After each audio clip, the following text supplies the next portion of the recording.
Alors, je m'appelle Bruno Bonas, je suis professeur de gastroentérologie au CHU de Grenoble et je travaille plus particulièrement sur les maladies inflammatoires chroniques de l'intestin. Le nerf vague, c'est le nerf le plus long de l'organisme qui part du cerveau au niveau du bulbe, du tronc cérébral et qui descend au niveau du cou. Il y en a deux, donc un droit et un gauche. Ensuite, il traverse le thorax, il innerve le cœur notamment. Et ensuite, il se distribue à tout le tube digestif pratiquement. C'est-à-dire qu'il assure l'innervation du tube digestif, il assure la sécrétion notamment acide de l'estomac et la motricité du tube digestif. Alors l'idée de stimuler le nerf vague n'est pas récente, elle est assez ancienne. Elle avait été notamment initiée pour traiter l'épilepsie. D'ailleurs, la stimulation du nerf vague est utilisée dans l'épilepsie réfractaire au traitement et également dans la dépression. Alors la stimulation vagale, actuellement celle qui est réalisée à Grenoble et également dans l'épilepsie, c'est une stimulation par voie neurochirurgicale. C'est-à-dire que c'est une petite intervention neurochirurgicale par un neurochirurgien qui va implanter l'électrode de stimulation autour du nerf vague gauche. Pourquoi le nerf vague gauche ? Parce que si on stimule le nerf vague droit, on peut avoir des troubles du rythme cardiaque. On peut avoir un ralentissement du rythme cardiaque. Donc c'est une petite électrode qui est entortillée autour du nerf vague et qui est reliée à un neurostimulateur qui est situé en principe sous la clavicule gauche. Et à partir de là, donc, on délivre des impulsions de façon discontinue, avec des périodes qu'on appelle on et des périodes qu'on appelle off, mais de façon continue, c'est-à-dire c'est on-off pendant tout le temps. Et on fait une neurostimulation, nous, à basse fréquence, qui est à 10 Hz, alors que dans l'épilepsie, c'est une neurostimulation à plus haute fréquence, à 30 Hz.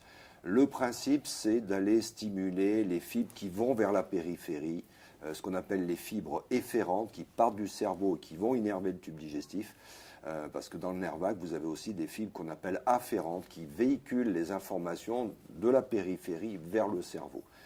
Dans l'épilepsie, on stimule les fibres qui vont vers le cerveau. Dans la neurostimulation vagale qu'on utilise, nous, pour les maladies inflammatoires, pour la maladie de Crohn, le but, c'est d'aller stimuler le nerf vague à son extrémité. Mais en fait, on a montré notamment chez l'animal qu'en fait, on stimulait dans les deux sens. Donc, c'est pas aussi simple de dire qu'on va stimuler que le cerveau ou que la périphérie.